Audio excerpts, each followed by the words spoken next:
ನಮಸ್ಕಾರ. ವನಜಾ ಮಲೆನಾಡು ಬಂದಾಯಿತು. ಹೊಸ ವಿಡಿಯೋ ತಂದಾಯಿತು. ಬನ್ನಿ ಇವತ್ತು ಪ್ರೇಮ ಕಾವ್ಯ ಸೀರಿಯಲ್ಲು ಹೇಗೆ ಮೂವ್ ಆಗುತ್ತೆ, ಏನು ಸ್ಟೋರಿ ನೋಡೋಣ. ಅದಕ್ಕಿಂತ ಮುಂಚೆ ನನ್ನ ವಿಡಿಯೋಕ್ಕೆ ಸಬ್ಸ್ಕ್ರೈಬ್ ಮಾಡಿಲ್ಲ ಅಂದರೆ ದಯವಿಟ್ಟು ಸಬ್ಸ್ಕ್ರೈಬ್ ಮಾಡ್ಕೊಳ್ಳಿ, ಹಾಗೆ ಒಂದು ಲೈಕ್ ಕೊಡಿ. ಮಹಾದೇವ ಮತ್ತು ಅವರ ಅಪ್ಪ ಇದು ಟೋಕನ್ನು ಮತ್ತು ಮೀಸೆ ಎಲ್ಲನೂ ಬಿಟ್ಟು ಹೋಗ್ಬಿಟ್ಟಿದ್ದಾನೆ ಎಲ್ಲೋ ಆಚೆ ಕಡೆ. ಮತ್ತು ಒಂದು ಪರ್ಸಲ್ಲಿರೋ ಫೋಟೋ ಎಲ್ಲ ಬಿಟ್ಟು ಹೋಗಿದ್ದಾನೆ. ಅದನ್ನೆಲ್ಲ ಇವಳು ಬೀಗ ಹಾಕಿರಲಿಲ್ಲ ಅಂತೇಳ್ಬಿಟ್ಟು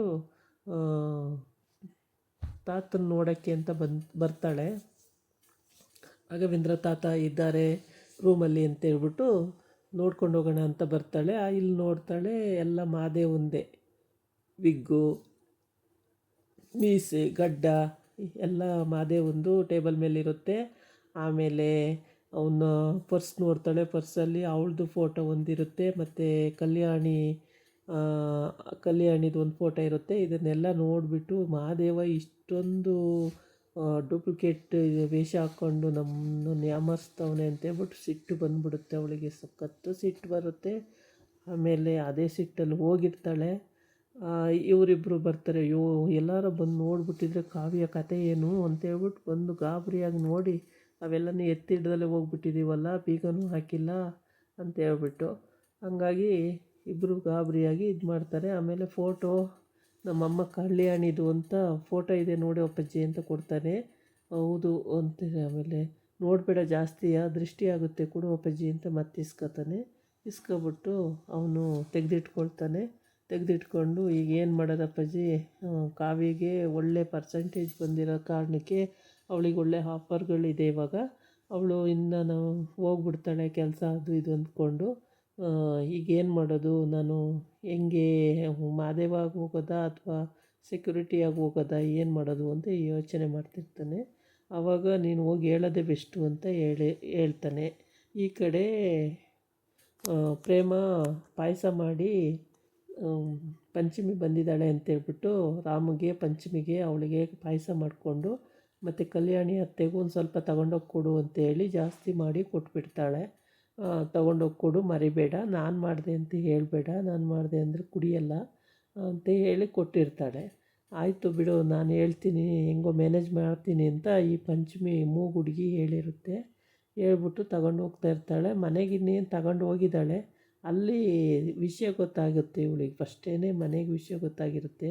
ಸ್ನೇಹ ನೋಡಿಕೊಂಡು ಕದ್ದು ಕೂತ್ಕೊಂಡು ನೋಡಿಕೊಂಡು ಹೇಳಿರ್ತಾಳೆ ಎಲ್ಲನೂ. ಹೇಳ್ತಾಳೆ ದಾಮಿನಿ ಹೇಳಿದ ತಕ್ಷಣ ದಾಮಿನಿ ಹೋಗಿ ಪರಮೇಶ್ವರಿ ಒಂದು ಲೋಟ ಜ್ಯೂಸ್ ಮಾಡ್ಕೊಂಡು ಬಾ ಅಂತ ಹೇಳ್ತಾಳೆ. ಅಷ್ಟೊತ್ತಿಗೆ ಪರಮೇಶ್ವರಿ ಈ ಜಮೀನಿಗೆಲ್ಲ ಸೈನ್ ಹಾಕ್ಸ್ಕೊಟ್ಬಿಡು ಅಂತೇಳಿ ಒಂದು ಫೈಲಲ್ಲಿ ರೆಡಿ ಮಾಡಿ ತಂದು ಕೊಡೋಕ್ಕೆ ಹೋದಾಗ ಅವಳಿಗೆ ಸಿಟ್ಟು ಬಂದುಬಿಡುತ್ತೆ. ಸಿಟ್ಟು ಬಂದು ದಾಮಿನಿಗೆ ಸಿಟ್ಟು ಬಂದು, ನಾನು ಹೇಳ್ತಿರೋದೇನು ನೀನು ಹೇಳ್ತಿರೋದೇನು, ಈಗ ಅರ್ಜೆಂಟಾ ಅದ ಬೇಕಾಗಿರೋದು, ಹೋಗು ಇದು ತಗೊಂಬ ಅಂತ ಕಳಿಸ್ತಾಳೆ. ಅವಳು ಕಳಿಸಿದ ಮೇಲೆ ಈ ಕಡೆ ಪರಮೇಶ್ವರಿ ಫೈಲ್ ತಗೊಂಡು ತೋರ್ಸೋಕ್ಕೆ ಬರ್ತಾಳೆ. ಇದಕ್ಕೆ ಸೈನ್ ಹಾಕಿಸ್ಕೊಟ್ಬಿಡು, ನಿನ್ನ ಕಾರ್ಯ ನಿನಗೆ ನೆರವೇರುತ್ತೆ, ನನಗೆ ನಂದು ನೆರವೇರುತ್ತೆ, ಸೈನ್ ಹಾಕಿಸ್ಕೊಟ್ಬಿಡು ದಾಮಿನಿ ಅಂತ ಕೊಡ್ತಾಳೆ. ಈಗ ಅದು ಅರ್ಜೆಂಟಾ ಅಂತೇಳ್ಬಿಟ್ಟು ಇವಳಿಗೆ ಸಿಟ್ಟು ಬಂದುಬಿಡುತ್ತೆ. ಆ ಫೈಲ್ ತೆಗೆದು ಬಿಡ್ತಾಳೆ. ತಕ್ಷಣ ಇವಳಿಗೆ ಅಪ್ಚಿಪ್ ಹಾಕ್ತಾಳೆ. ಹೋಗಿ ಒಂದು ಲೋಟ ಜ್ಯೂಸ್ ಮಾಡ್ಕೊಂಡು ಬಾ ಅಂತ ಹೇಳ್ತಾಳೆ. ಜ್ಯೂಸ್ ಮಾಡ್ಕೊಬರೋಕ್ಕೆ ಹೋದಾಗ ಆ ಫೈಲ್ನೇ ನೋಡ್ತಿರ್ತಾಳೆ. ಅದನ್ನ ಎತ್ತಿ ಕೊಡ್ತಾಳೆ. ಫೈಲ ತಗೊಂಡೋಗು, ಯಾವಾಗ ಏನು ಮಾಡಬೇಕು ಅಂತ ಗೊತ್ತಾಗಲ್ಲ ಅಂಥೇಳಿ. ಈ ಕಡೆ ಬಂದು ಕಾವ್ಯನ ಮಾತಾಡ್ಸೋಕ್ಕೆ ಅಂತೇಳಿ ರಾಘವೇಂದ್ರ ತಾತನ ಡ್ರೆಸ್ ಹಾಕ್ಕೊಂಡು ಮೇಕಪ್ ಮಾಡ್ಕೊಂಡು ಹೋಗಿರ್ತಾನೆ. ಎಲ್ಲ ಗಡ್ಡ ಮೀಸೆ ಎಲ್ಲ ಅಂಟಿಸ್ಕೊಂಡು ಎಲ್ಲ ರೆಡಿ ಮಾಡ್ಕೊಂಡು ಹೋಗಿರ್ತಾನೆ. ಕಾವ್ಯಗೆ ಗೊತ್ತಾಗಿತ್ತಲ್ಲ, ಅವಳು ನಿಂತ್ಕೊಂಡು ಗುರಾಯಿಸ್ತಾನೆ ಇರ್ತಾಳೆ. ಯಾಕವ್ವ ಕಾವ್ಯ, ಹುಷಾರಿಲ್ವೇನವ್ವ, ಯಾಕವ್ವ ಹಿಂಗಿದೆಯಾ ಅಂತಾನೆ. ನನಗೇನಾಗಿದೆ, ದಾಡಿ ಚೆನ್ನಾಗಿದ್ದೀನಿ ಅಂತಾಳೆ. ಮತ್ತು ಯಾಕೋ ಮಂಕಾಗಿದ್ದಲ್ಲವ ಅಂತಾನೆ. ಏನಿಲ್ಲ ಅಂತೇಳಿ ಮುಖ ಉರಿಸ್ತಾಳೆ. ಆಮೇಲೆ ನಿನ್ನ ನಾಟಕ ನನಗೆ ಗೊತ್ತಾಗಿಲ್ಲ ಅಂದ್ಕೊಂಡಿದ್ದೀಯಾ, ರಾಘವೇಂದ್ರ ತಾತನ ವೇಷ ಹಾಕ್ಕೊಂಡು ನಾಟಕ ಆಡ್ತಾಯಿದ್ದೀಯಾ ಮಹಾದೇವ, ನೀನೇನು ಅಂತ ನನಗೆ ಗೊತ್ತಾಯಿತು. ನೀನು ಯಾಕೆ ಈ ಥರ ನನಗೆ ಮೋಸ ಮಾಡ್ತೀಯಾ, ನನ್ನ ಹಿಂದೆ ಮುಂದೆ ನೀ ಏನಕ್ಕೆ ತಿರುಗ್ತೀಯಾ, ನಾನು ಎಲ್ಲೋದ್ರೂ ನೆಮ್ಮದಿಯಾಗಿ ಬದುಕೋಕ್ಕೆ ಬಿಡಲ್ವಲ್ಲ ನೀನು, ಹಂಗೆ ಹಿಂಗೆ ಅಂತ ಬೈತಾಳೆ. ಆಮೇಲೆ ಅಯ್ಯೋ ಇದಕ್ಕೆ ಕಾವ್ಯ ಹಿಂಗಂತಿದೀಯಾ, ನನಗೆ ಆಗೋಲ್ಲ ಸೊಂಟ, ಹಂಗಾಗಿ ನನಗೆ ಇದು ಮಾಡೋಕ್ಕಾಗಲ್ಲ ಅಂತ ಹೇಳ್ತಾಳೆ. ಆವಾಗ ಹಂಗಂದ್ಬಿಟ್ಟು ತಲೆದು ಟೋಕನ್ನ ಕಿತ್ತು ಬಿಡ್ತಾಳೆ. ಅದು ಕಿತ್ಕೊಂಡು ಹೋಗುತ್ತೆ. ಆಮೇಲೆ ಬೈತಾನೆ ಮೀಸೆನೂ ಕಿತ್ಬಿಡ್ತಾಳೆ. ಮೀಸೆನೂ ಕಿತ್ಕೊಬರುತ್ತೆ. ಈ ಥರ ಯಾಮಾರ್ಸೋದು ಎಲ್ಲಿ ಕಲ್ತಿದ್ದೀಯ ನೀನು? ನಿಂಗೆ ಸ್ವಲ್ಪ ನಾಚಿಕೆ ಆಗಲ್ವಾ, ಬೇಜಾರಾಗಲ್ವಾ ಅಂತ ಬೈತಾಳೆ. ಅಷ್ಟು ಬೈದ್ರೂ ಹಂಗಲ್ಲ ಕಾವ್ಯ, ಹಿಂಗೆ ಕಾವ್ಯ ಅಂತೇನು ಮಾತಾಡಬೇಡ ನೀನು ಅಂತ ಸರಿ ಉಗಿತಾಳೆ. ಅಲ್ಲಿಂದ ಉಗಿದು ಚೆನ್ನಾಗಿ ಅಲ್ಲಿಂದ ಬರ್ತಾಳೆ ಮತ್ತೆ ಮನೆಗೆ. ಇವನು ಬೇಜಾರಾಗಿ ಮನೆಗೆ ಹೋಗ್ತಾನೆ. ಆಮೇಲೆ ಅಲ್ಲಿ ಅವ್ರ ಅಪ್ಪನ ಹತ್ರ ಹೇಳ್ತಾನೆ ಹಿಂಗಾಯಿತು ಅಂತೇಳ್ಬಿಟ್ಟು. ಅವ್ರ ಅಪ್ಪಗೂ ಬೇಜಾರಾಗುತ್ತೆ. ಆಗ ಏನು ಮಾಡೋದು ಅಂತ ಗೊತ್ತಾಗ್ದೇ ಸುಮ್ಮನೆ ಇರ್ತಾರೆ. ಆಮೇಲೆ ಇಲ್ಲಿ ಕಲ್ಯಾಣಿಗೆ ಜ್ಯೂಸು ಪಾಯಸ ಕೊಟ್ಟು ಕಳ್ಸೋಕ್ಕೆ ರೆಡಿಯಾಗಿದೆ.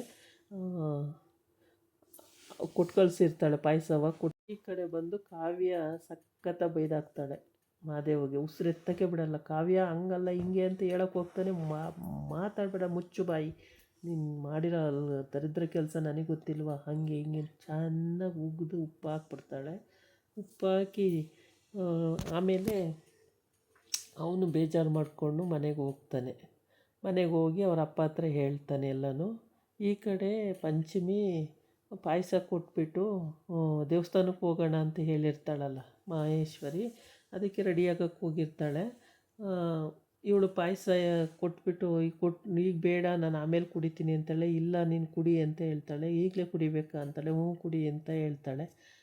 ಅಷ್ಟೊತ್ತಿಗೆ ಅಲ್ಲಿ ದಾಮಿನಿ ವಿಷ ಹಾಕ್ಬಿಟ್ಟಿರ್ತಾಳೆ ಪಾಯಸಕ್ಕೆ.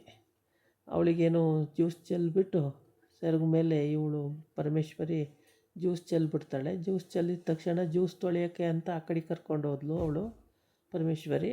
ಅಯ್ಯೋ ಮಿಸ್ ಆಯಿತು, ಏನು ಮಾಡೋಕ್ಕಾಗುತ್ತೆ, ಜ್ಯೂಸ್ ಚೆಲ್ಬಿಡ್ತು ಅಂತೇಳ್ಬಿಟ್ಟು ಇವಳು ಟೇಬಲ್ ಮೇಲೆ ಇದನ್ನು ಇಟ್ಬಿಟ್ಟು ಪಾಯಸನ ಇಟ್ಬಿಟ್ಟು ತೊಳ್ಕೊಳಕ್ಕೆ ಅಂತ ಹೋಗ್ತಾಳೆ. ಆ ಟೈಮಿನೇ ಕಾಯ್ದು ಕೂತು ಈ ದಾಮಿನಿ ಏನು ಮಾಡ್ತಾಳೆ, ವಿಷ ತಂದ್ಬಿಟ್ಟು ಅದರೊಳಗೆ ಮಿಕ್ಸ್ ಮಾಡಿಬಿಡ್ತಾಳೆ. ಮಿಕ್ಸ್ ಮಾಡಿಬಿಟ್ಟು ಕದ್ದು ನೋಡ್ತಾ ಇರ್ತಾಳೆ. ಬಗ್ಗಿ ನೋಡ್ತಾ ಇರ್ತಾಳೆ. ಆಮೇಲೆ ಈ ಕಡೆ ಕಾವ್ಯಂಗೆ ಇನ್ನೂ ಬೈದರೂ ಎಷ್ಟು ಬೈದರೂ ತೃಪ್ತಿನೇ ಆಗ್ತಾಯಿಲ್ಲ. ಬೈದು ಸಾಕಾಗೋಗಿದ್ದಾಳೆ. ನನಗೆ ಫಾರಿನಿಂದ ಆಫರ್ ಬಂದಿದೆ, ನಾನು ಫಾರಿನಿಗೆ ಹೊರಟೋಗ್ತೀನಿ ಅಂತೆಲ್ಲ ಹೇಳ್ತಾಳೆ. ಬೈವಾಗಲೇ ಹಾಗೆಲ್ಲ ಹೇಳ್ತಾಳೆ.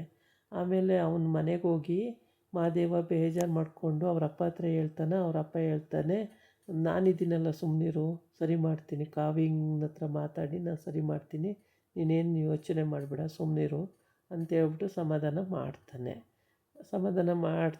ಇವಳಿಗೆ ತುಂಬಾ ಬೇಜಾರಾಗೋಯ್ತು. ಇದಾಗಿತ್ತು ಇವತ್ತಿನ ವೀಡಿಯೋ. ನಾಳೆ ಇನ್ನೊಂದು ವೀಡಿಯೋ ಜೊತೆ ಬರ್ತೀನಿ. ನಮಸ್ಕಾರ.